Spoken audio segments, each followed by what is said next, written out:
श्री स्वामी समर्थ। जय जय स्वामी समर्थ।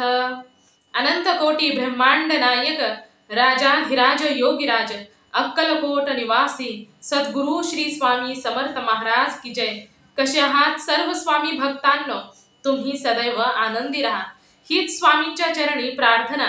तुमच्या सर्व चांगल्या इच्छा स्वामी महाराज पूर्ण करोत आणि आजचा दिवस तुमचा आनंदात जाऊ हीच स्वामींच्या चरणी प्रार्थना। प्रथम तुम्हा सर्वांचं खूप खूप मनापासून स्वागत आहे तुमच्या अनुभवांनी बनलेला भक्त आम्ही स्वामींचे या चॅनलमध्ये। मित्र आणि मैत्रिणींनो, मी शुभांगी पोळ तुम्हा सर्वांचं खूप खूप मनापासून स्वागत करते। श्री स्वामी समर्थ आणि त्यांच्या लीला खरोखरच खूप अगाध आहेत। स्वामी एखाद्या भक्तावरती प्रसन्न झाल्यानंतर कोणत्या रूपामध्ये येऊन आपल्या भक्ताला दर्शन देऊन जातात ते भक्ताला कधी कधी समजत सुद्धा नाही आणि कधी कधी जे काही स्वामी भक्त आहेत तर त्यांना नेहमी समजून जात असते। परंतु कधीही कोणतीही सेवा केलेली वाया जात ही नक्कीच नसते। कोणत्याही सेवेचं फळ स्वामी कोणत्या ना कोणत्या रूपामध्ये येऊन त्या भक्ताला देऊन जात असतात। एखाद्या भक्ताची इच्छा असेल की स्वामींचं दर्शन घेण्याची तर त्या भक्ताला कोणत्या ना कोणत्या रूपामध्ये येऊन स्वामी दर्शन देऊन जातच असतात। प्रत्येक भक्ताची इच्छा हे श्री स्वामी समर्थ बाळगतच असतात आणि ते इच्छा पूर्ण करत असतात। मित्र आणि मैत्रिणी, खरोखरच स्वामींच्या सेवेमध्ये आलेल्या प्रत्येक भक्ताला खूप सुंदर सुंदर अनुभव येत असतात। त्यांच्या आयुष्यामध्ये स्वामींची लीला ही होतच असते आणि ज्यावेळेस ते भक्त स्वतः एक आलेला अनुभव शेअर करतात तर त्यावेळेस त्या भक्ताला अजून खूप खूप स्वामी अनुभव देत असतात। हे मात्र तेवढेच खरे आहे, कारण एकच अनुभवाचा विचार जर सतत करत बसले तर दुसरा अनुभव येत नाही, परंतु ज्यावेळेस एक अनुभव शेअर केला तर त्यानंतर त्या भक्ताला अनुभव हे भरपूर येत असतात। आज मी एका ताईंचा तुम्हाला अनुभव सांगणार आहे आणि त्या ताई देखील सांगली जिल्ह्यातील आहे। त्या ताईंचा अनुभव खूप सुंदर आहे। खूप म्हणजे त्यांना साक्षात श्री स्वामी समर्थांनी दर्शन दिलं। त्यांच्या प्रत्येक सेवेला स्वामी हजर होते, कारण त्या फक्त स्वामींकडे एवढेच मागायच्या की स्वामी मला तुम्ही दर्शन द्या, आणि ज्या क्षणाला त्या ताई दर्शन मागायच्या त्या क्षणाला श्री स्वामी समर्थ त्यांना दर्शन देऊन जायचे। खरोखरच खूप सुंदर अनुभव आहे। चला तर मग त्या ताईंच्या आयुष्यामध्ये झालेला श्री स्वामी समर्थांनी केलेला चमत्कार आणि त्याचबरोबर त्यांना आलेले अनुभव ऐकूया ताईंच्या शब्दामध्ये। चला तर मग ताई सांगायला सुरुवात करतात। सर्वात प्रथम तुम्हा सर्वांना श्री स्वामी समर्थ। जय जय स्वामी समर्थ।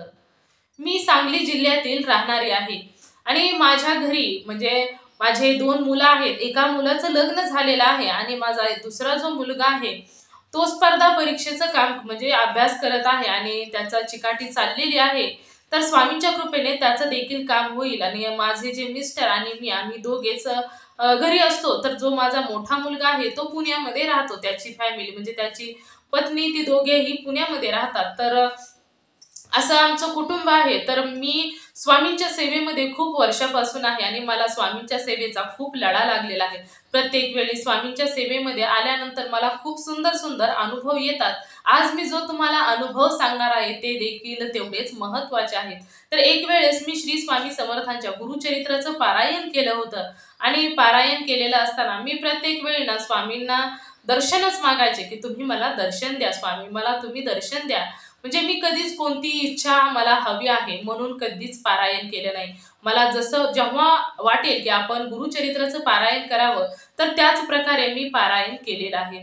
तर माझा दररोजची नित्यसेवा म्हटलं तर मी दररोज ना श्री स्वामी चरित्र सारामृत मधील 21 अध्याय एका बैठकीलाच वाचत असते। हा माझी दररोजची सेवा असते आणि नामस्मरण तारक मंत्र ही माझी सेवा असते।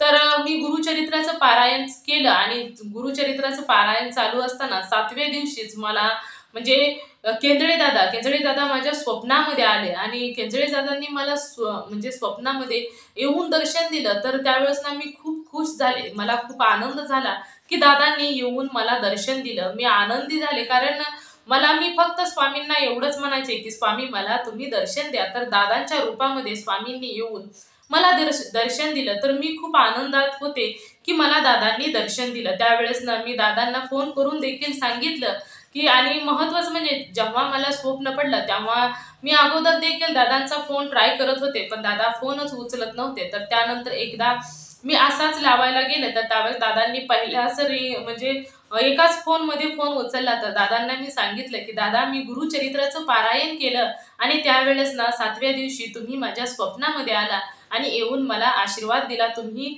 स्वामींच्या रूपामध्ये मला दर्शन दिलं. तर त्यावेळेस दादा देखील हसले आणि दादा म्हणाले, बरं. आणि त्यावेळेस ना मी दादांना म्हटलं की दादा, मला ना तुम्हाला भेटायचं आहे. तर दादा देखील म्हणाले की हो, तुझी ताई, तुमची आणि माझी लवकरात लवकर भेट होईल. तर त्यावेळेस दादांनी सांगितलं. तर मी त्या दिवशी ना खरोखरच खूप आनंदात होते की पहिल्यांदाच फोन लावला आणि दादांनी फोन देखील उचलला. तर मग त्यानंतर दुसऱ्या दिवशी मी कचरा टाकायला बाहेर आल्यानंतर मला ना तिथे एक नाग दिसला. तर तो नाग ना माझ्याकडेच पाहत होता आणि मी त्याच्याकडे पाहत होती. तर त्यावेळेस ना मी घाबरून गेले की म्हणजे नाग इथे. तर मी ओरडायला लागले की नाग निघालेला आहे, कोणीतरी या, नाग निघालेला आहे, कोणीतरी या. तर त्यावेळेस तिथे भरपूर आसपास लोक होती, परंतु कोणीही तेथे आलं नाही. तर त्यानंतर मग एक व्यक्ती आला. तर तो तेथेच आमच्या शेजारीच एक बांधकाम चालू होतं. तर तेथीलच एक व्यक्ती आला आणि तो व्यक्ती तिथे आल्यानंतर तो नाग ना आतच लपून बसला. तर लपून बसल्यानंतर मी म्हणजे तो आत लपला. मी येथे फोटो देखील दाखवते तुम्हाला, सर्व जे काही प्रचिती वगैरे आलेली आहे तर ते. तर तो नाग पाठीमागे लपून बसला. तर ज्यावेळेस तो व्यक्ती म्हणाला की कुठे आहे, कुठे आहे, परंतु मी त्यांना सांगत होते की नाग इथेच होता, परंतु तो आता आत गेलेला आहे. तर त्यावेळेस तो व्यक्ती थोडा वेळ थांबला आणि तेथून निघून गेला, परंतु तो नाग काही बाहेर आलाच नाही. आणि त्यानंतर त्यावेळेस ना तो व्यक्ती निघून गेल्यानंतरच तो नाग पुन्हा बाहेर आला. तर त्यावेळेस ना मी त्याच्याकडे खूप वेळ पाहिलं, परंतु तो माझ्याकडेच एकटक पाहत होता.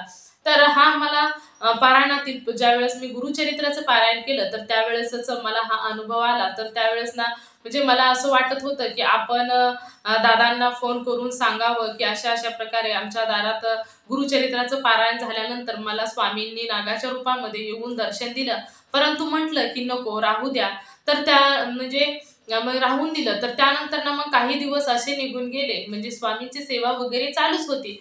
तर त्यानंतर ना असं म्हणजे मला वाटलं की आपण दुसऱ्या वेळेस देखील एकदा स्वामींचं पारायण करावं. तर त्यानंतर मी दुसऱ्या वेळेस देखील स्वामींच्या पारायणाला सुरुवात केली आणि स्वामींचं पारायण चालू असतानाच म्हणजे स्वामींची जी पारायण दुसरं चालू होतं. तर त्यावेळेस ना मला म्हणजे केंजळे दादा मला प्रत्यक्षातच दिसू लागले. तर त्या दिव्यामध्ये दादा मला दिसायला सुरुवात झाले. तर ज्यावेळेस मी त्या दिव्यामध्ये मला दादा दिसतायत, तर त्यावेळेस मी दादांना फोन केला आणि दादांना सांगितलं की दादा, तुम्ही मला ना म्हणजे या पारायणामध्ये आता तर मला दिव्यामध्येच दिसला आहात.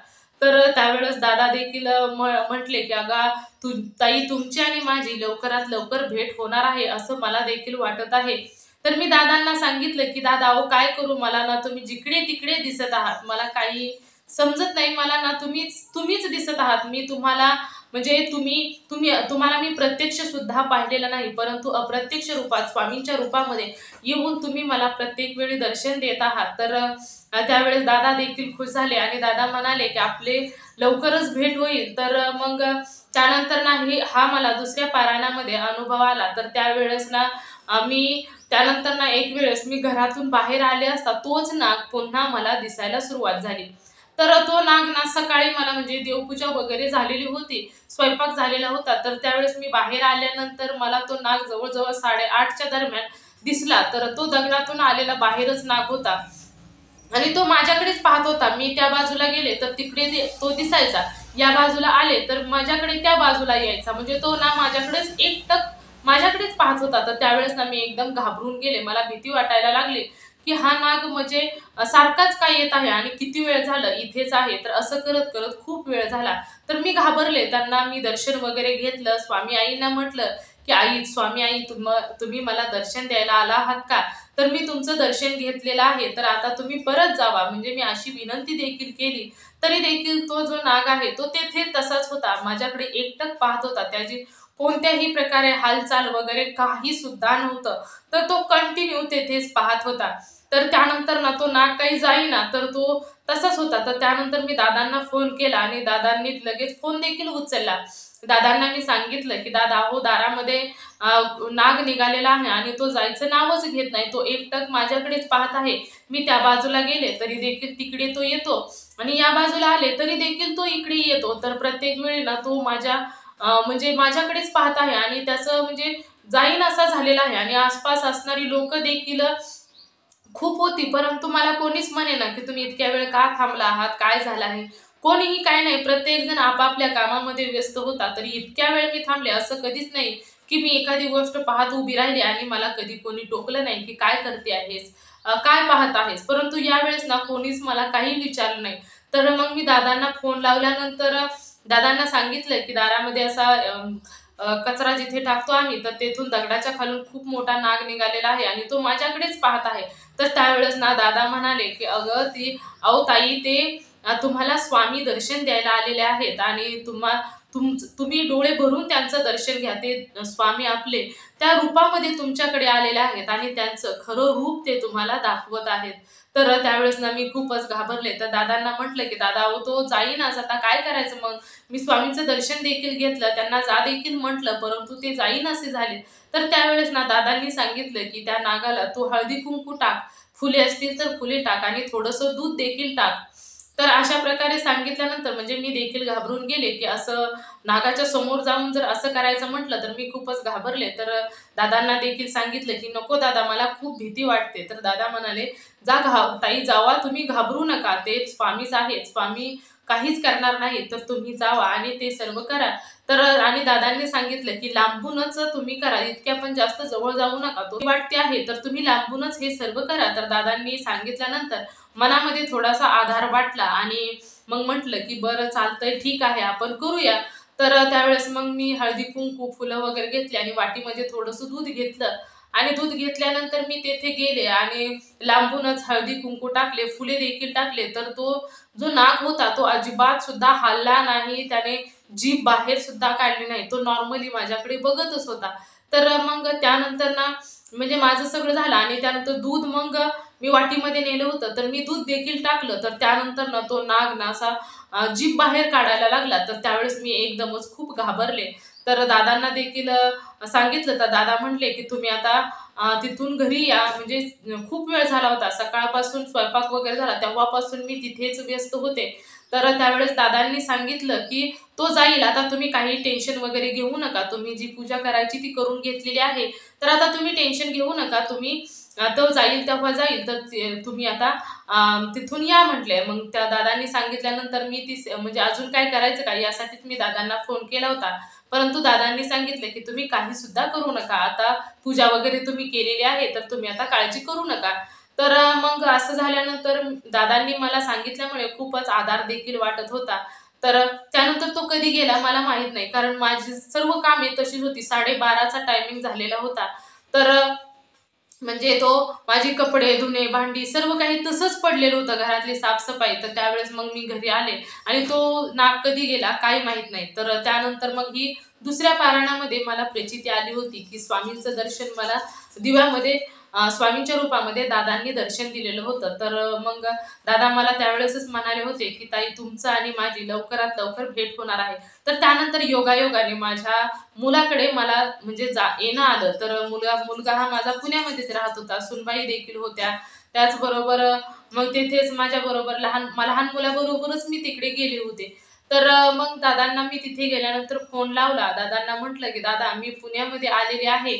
तर मला तुम्हाला भेटायचं आहे." तर दादा म्हणाले, की "हो, आपली लवकरच भेट होईल. परंतु आता मी गावाला जाणार आहे. तर गावावरून आल्यानंतर आपण भेटूया." तर दादांनी असं सांगितल्यानंतर मग म्हटलं बरं ठीक आहे. मग दादा 3 दिवस गावाला गेले आणि मग तिथून त्यांना फोन केला, की मग दादांनी 26 तारखेला फोन केला. तर दादा म्हणाले, की मी त्यावेळेस ना फोन केला, त्यावेळेस दादा मठामध्येच होते. तर मग मी माझी सूनबाई, माझा मुलगा आणि माझा धाकटा मुलगा, माझे मिस्टर आम्ही सर्वच जण दादांच्या केंद्रामध्ये गेलो, मठामध्ये गेलो. तर तेथे गेलो त्यावेळेस ना दादा तेथे नव्हतेच.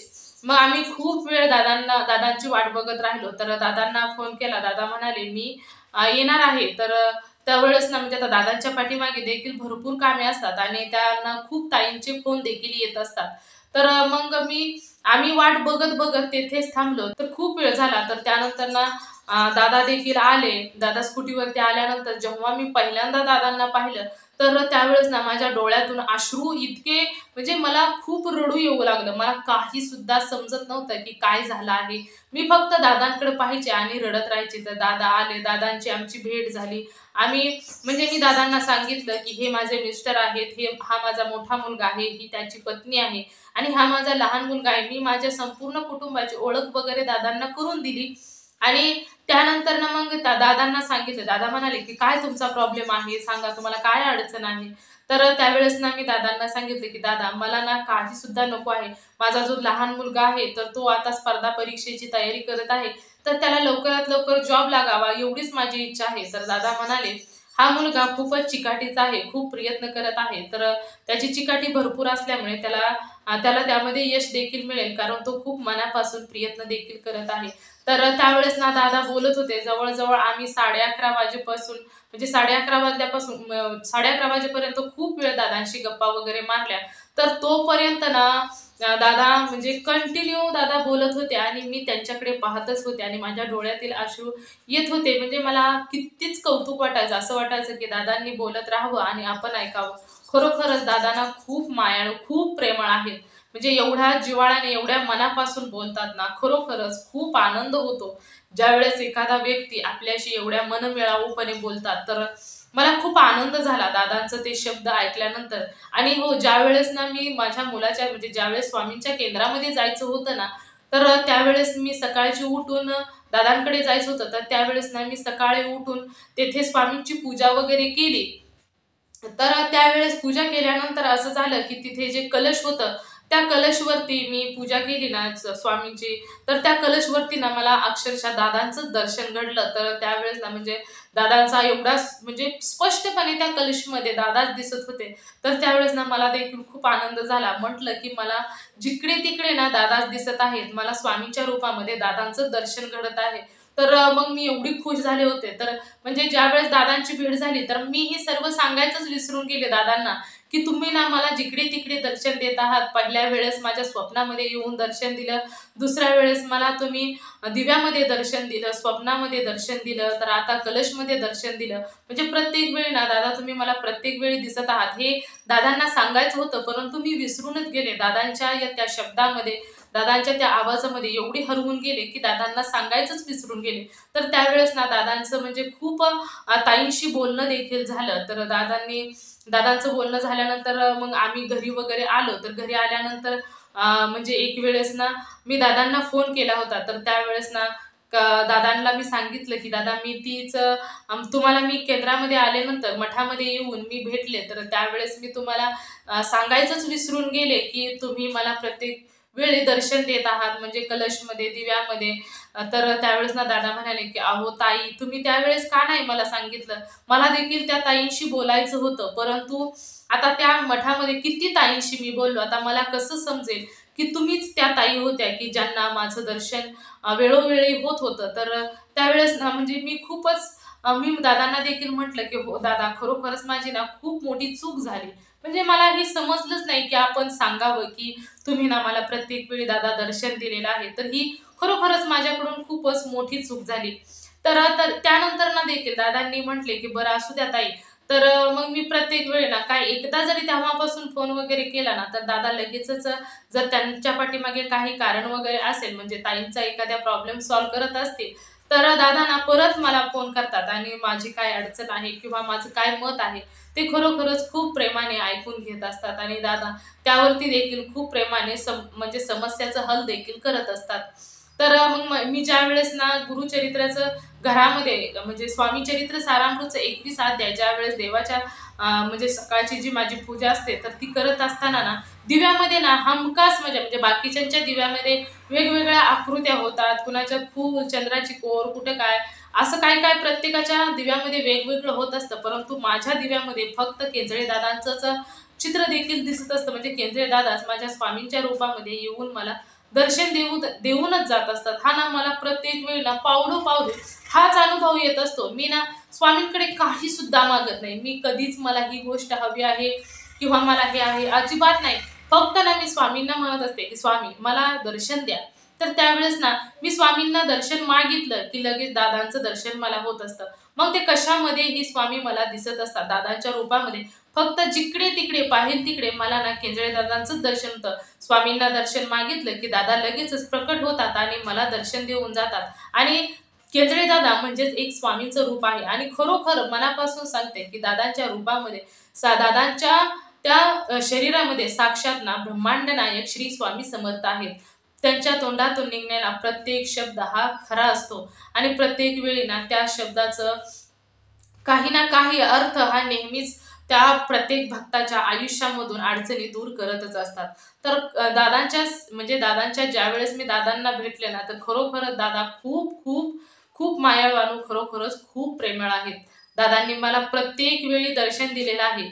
तर त्यामुळे ना मला असं वाटतं की दादा आणि स्वामी एकच आहेत आणि दादांना खरोखरच मनापासून कोटी कोटी प्रणाम. तर ह्यावेळेस मी तुम्हाला सांगितलं की घराच्या बाहेर सकाळी 8:30 वाजल्यापासून 12:30 वाजेपर्यंत बाहेर साप म्हणजे नाग होता. तर त्यावेळेस ना समोर ती अमावस्या होती आणि त्या अमावस्येचीच पूजा वगैरे करून झाल्यानंतरच मी ज्यावेळेस बाहेर आले, तर त्यावेळेसच मला त्या नागाने दर्शन दिलेलं होतं. तर तेव्हा ना प्रत्येक वेळी असं मला म्हणजे मी त्यावेळेस पूजा केल्यानंतर देखील मी स्वामींना म्हटलं होतं की स्वामी मला दर्शन द्या. तर त्यावेळेस ना मला अशा प्रकारे दर्शन दिलेलं होतं.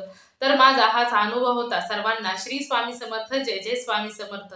तर खरोखरच मित्र आणि मैत्रिणींनो, ज्या भक्ताने मनापासून स्वामींना हाक मारली ना, की स्वामी लगेचच त्या भक्ताच्या इच्छा ह्या पूर्ण करत असतात. मग कोणतीही इच्छा असो. खूप लोक असे आहेत की त्यांना स्वामींनी पदोपदी पावलोपावली दर्शन दिलेलं आहे. खूप लोक असे आहेत की स्वामींना त्यांच्या पाठीशी नेहमी राहत असतात. कधीही एखादी गोष्ट स्वामींना मागावी आणि स्वामींनी लगेचच ते पूर्ण करत असतात. खरोखरच स्वामी हे आईचं रूप आहे आणि प्रत्येक वेळी स्वामी हे त्या भक्ताच्या बरोबर जशी आई आपल्या मुलांच्या बरोबर असते, त्याच पद्धतीने स्वामी आई देखील पदोपदी आपल्या मुलांच्या बरोबर असते आणि त्यांना पावलोपावली अनुभव देत असते. एकदा जर स्वामींचे अनुभव यायला सुरुवात झाले ना, तर भरपूर अनुभव येतात.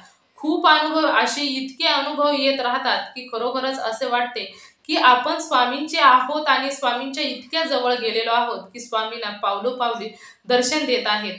तर मित्र आणि मैत्रिणींनो, खरोखरच या ताईंचा अनुभव खूप सुंदर होता. जसं गुरुचरित्राचं पारायण कोणत्याही भक्ताने केलं ना, की त्याला कोणता ना कोणता अनुभव हा नक्कीच येत असतो. स्वामींची लीला त्या भक्ताच्या आयुष्यामध्ये नक्कीच होत असते. असं म्हटलं जातं की गुरुचरित्राचं पारायण ज्या भक्ताने केलेलं आहे आणि त्यावेळेस ना असं साक्षात श्री स्वामी समर्थ घरी देखील येऊन जात असतात. असे खूप अनुभव आपल्या चॅनलवरती शेअर झालेले आहेत आणि त्याचबरोबर काही लोकांना स्वामींचे आवाज आलेले आहेत, प्रचिती आलेली आहे. खूप सुंदर सुंदर अनुभव स्वामींनी प्रत्येक भक्ताला दिलेले आहेत. तर मित्र आणि मैत्रिणींनो, कधीही कोणतीही सेवा ज्यावेळेस तुम्ही मनापासून करताना, तर त्या सेवेचं फळ हे नक्कीच मिळत असते आणि कधीच केलेली कोणतीही सेवा वाया जात नाही.